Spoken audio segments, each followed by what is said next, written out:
हाय। फिर से एक बार हम एक दूसरे ही रेस्टोरेंट में आए हैं और इस रेस्टोरेंट का नाम है the down town cafe. It's a very famous cafe in Patna, youth के बीच काफ़ी फेमस है ये दोस्तों। और जैसा कि यहाँ के एटमॉस्फेयर से भी मुझे लग रहा है कि वाकई ये काफ़ी अच्छी रेस्टोरेंट है और यहाँ के जो मालिक हैं उनका नाम है आस्तिक।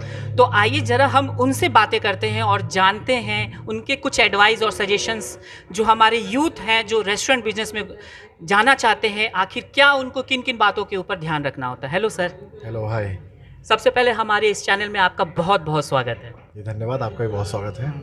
सर, मुझे सबसे पहला स्टेप मुझे ये बताइए कि हमारे जो यूथ है जो as a startup restaurant business में जाना चाहते हैं तो उनको क्या करना सबसे ज़रूरी है। एज़ फॉर एग्जांपल कहते हैं कि सर्टिफिकेशन जो होता है, गवर्नमेंट्स का जो अप्रूवल लेना होता है वो बहुत इंपॉर्टेंट होता है। तो ऐसे कौन कौन से सर्टिफिकेशन होते हैं?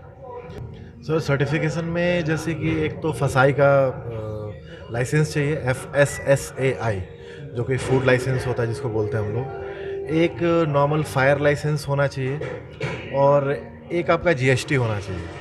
तो ये तीन अगर आप लाइसेंसिंग करवा लेते हो तो फिर you are eligible to like open your store, your cafe and all. तो ये तीन चीज़ें बेसिक होती है जिसकी ज़रूरत होती है एक्चुअली।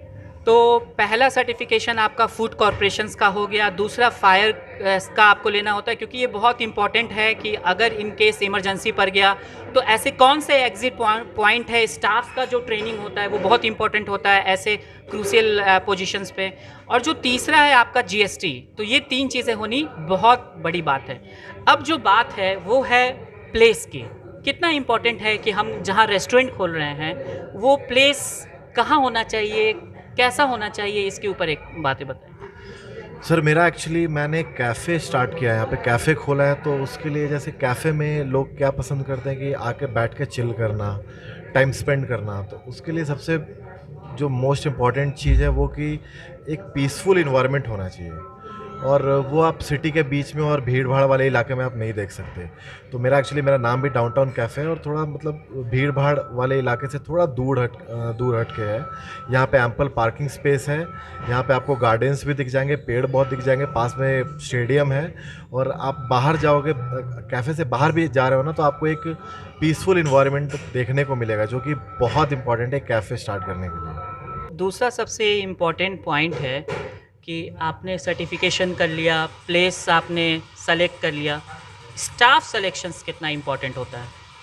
सर, किसी भी ऑर्गेनाइजेशन को रन करने के लिए मैन पावर तो मतलब उसका की है एक्चुअली। तो आपको मैन पावर हायर करना पड़ता है, और वो आपको एकदम ठोक ठाक के हायर एक्चुअली करना पड़ता है, इसको बिहारी वर्ड में बोले तो। और आपको जिस भी फील्ड से मैन पावर हायर करना है उससे उससे पहले आप उनका पहले CV देखोगे, उनका वर्क एक्सपीरियंस देखोगे। अगर कोई शेफ़ हायर कर रहे हो, उनसे आप ट्रायल लेके देखोगे कि वो बंदा कैसा बना रहा है। आप कोई वेटर हायर कर रहे हो तो आप उसका इंटरव्यू करोगे, आप उससे चीज़ें पूछोगे। क्या आप बेसिकली उसके क्या आप देखते हैं एक रेस्टोरेंट के लिए आपके स्टाफ में क्या ऐसी क्वालिटी होनी चाहिए? सर, सबसे पहले अगर रेस्टोरेंट बिजनेस है तो यहाँ के सारे स्टाफ जो है ना, वो हम्बल होने चाहिए, अग्रेसिव नहीं होने चाहिए। मतलब वो डाउन टू अर्थ होने चाहिए। उनको कस्टमर अगर उनसे कुछ बात करना चाहे या उनसे कुछ पूछना चाहे तो बिल्कुल पोलाइट वे में उसका आंसर करे। तो ऐसे हम्बल स्टाफ की ज़रूरत पड़ती है इस लाइन में, तो ये बहुत इम्पोर्टेंट है। आप भी काफ़ी हम्बल लग रहे हैं सर। अच्छा, मुझे ये बताइए कि इसके बाद जो सबसे बड़ा इम्पोर्टेंट पॉइंट है कि कोई भी कस्टमर जब आपके रेस्टोरेंट में आता है, टेबल पे बैठता है, तो जो फूड मेन्यू होता है वो कितना इम्पोर्टेंट होता है और वो क्या शो करता है किसी भी रेस्टोरेंट में जब हम जाते हैं। सर, जैसे ये पटना है, और यहाँ के जैसे हम लोग तो पहले स्टार्ट करने से पहले ये देखते हैं कि भाई इस जगह पे लोग ज़्यादा खाना पसंद क्या करते हैं। अच्छा, पटना में क्या है कि लोग चाइनीज़ हो गया, इंडियन फूड्स हो गया, एक्चुअली अब तो कॉन्टिनेंटल भी चल रहा है, लोगों को पिज़्ज़ा, पास्ता और सैंडविचेस वगैरह भी बहुत पसंद आ रहे हैं। तो एक स्टीरियोटाइप जो है ना, वो उससे थोड़ा अलग अब पटना के लोग हुए हैं। तो हमारे यहाँ अलग अलग फूड आइटम्स हैं, अलग अलग कैटेगरीज़ हैं। चाइनीज़ अलग डिपार्टमेंट है, इंडियन फूड्स का अलग डिपार्टमेंट है, कॉन्टिनेंटल्स का अलग है, बेवरेजेस के अलग हैं, शेक्स, मॉकटेल्स जो भी हो उसमें इंक्लूडेड। तो सबके अलग अलग डिपार्टमेंट्स हैं। और यहाँ पे मेनली जहाँ तक मैं देख पा रहा हूँ कि लोग चाइनीज़ खाना बहुत पसंद करते हैं। तो उस हिसाब से हमने प्रिपरेशन किया है और उस हिसाब से हम लोगों को सर्व कर रहे हैं। होटल का एटमॉस्फेयर, अगर थीम की अगर हम बात करें क्योंकि मैं आपका इंटीरियर देख रहा हूँ तो काफ़ी कैफ़े वाला फीलिंग आ रहा है। तो ये जैसे हम कोई कैफ़े अगर खोल रहे हैं तो उस पोजीशंस पे हमें उस इंटीरियर को वो जो उसका एक प्रोटोकॉल होता है उसे हम फॉलो करते हैं। तो अगर कोई डिफरेंट काइंड ऑफ फूड खोल रहे हैं तो क्या इम्पोर्टेंट है आपके होटल का इंटीरियर? जैसे इंटीरियर तो बहुत मायने रखता है किसी भी लाइक आप अगर होटल खोलना चाहो या फिर रेस्टोरेंट बिजनेस करना चाहो।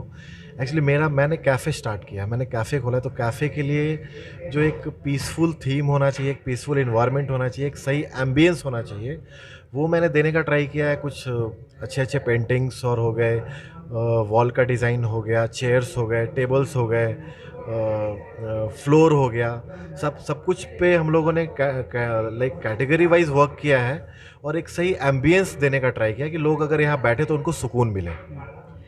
अब थोड़ा सा हल्का मार्केटिंग के बारे में हम बात करेंगे।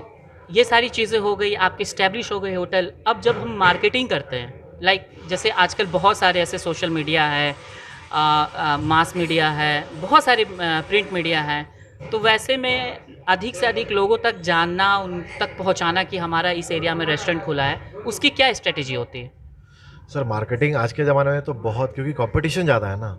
आज हर दूसरे गली, हर दूसरे नुक्कड़ में रेस्टोरेंट्स और कैफ़े खुल रहे हैं, तो आपको कंपटीशन में बने रहने के लिए एक्चुअली मार्केटिंग तो करना पड़ेगा। पड़ता है, हाँ। और उसके लिए बहुत सारे प्लेटफॉर्म्स हैं, जैसे कि इंस्टाग्राम। आपने क्या किया, आप बताइए अपना ये पर्सनल एक्सपीरियंस बताइए। सर हम लोग इंस्टाग्राम पे बहुत ज़्यादा एक्टिव हैं, फेसबुक पे एक्टिव हैं। जो हमारे कैफ़े में चल रहा है, हाँ हाँ। हर एक दिन कुछ अलग चल रहा होता है। कभी लाइव म्यूज़िक है, कभी ओपन माइक है, कभी पोइट्री है, कभी कुछ हमारा like food of the day है। तो जो भी कुछ हैपनिंग यहाँ पे हो रहा है ना, वो हमारे पेज पे दिख जाएगा आपको। हर एक दिन के 2-3 पोस्ट जाते हैं, हर एक मेन्यू के 2-3 पोस्ट जाते हैं, हर एक आइटम्स के 2-3 पोस्ट जाते हैं। तो इस तरह से लोगों तक रीच तभी हो पाएगा जब आप इसको उस प्लेटफॉर्म पे पहुंचाओगे। उसके लिए मेरे को लगता है आज के ज़माने में फेसबुक से भी ज़्यादा इंस्टाग्राम पे अगर आप एक्टिव हो तो लाइक आप दिख रहे हो, तो फिर आप दिख रहे हो। अच्छा, सोशल मीडिया के अलावा आपको क्या लगता है कि और कौन सा ऐसा प्लेटफॉर्म होता है जहाँ पर हम मार्केटिंग कर सकते हैं? सर आज के ज़माने में तो सर सोशल मीडिया और लाइक फिर प्रिंट मीडिया पे आप चले जाओ, इलेक्ट्रॉनिक मीडिया पे चले जाओ, तो हमारा जो सेटअप है, हमारे सेटअप के लिए सोशल मीडिया एम्पल है। उसके अलावा हम लोग अभी बाहर नहीं देख रहे हैं सोशल मीडिया। जैसे अभी यूट्यूब को भी हमने इंक्लूड किया है, तो एक दो जैसे यूट्यूबर्स हैं, उन्होंने हिट किया था तो हमने यूट्यूब पे भी वीडियो बनवाया उसको अपने लाइक कैफ़े का एडवर्टीजमेंट के लिए।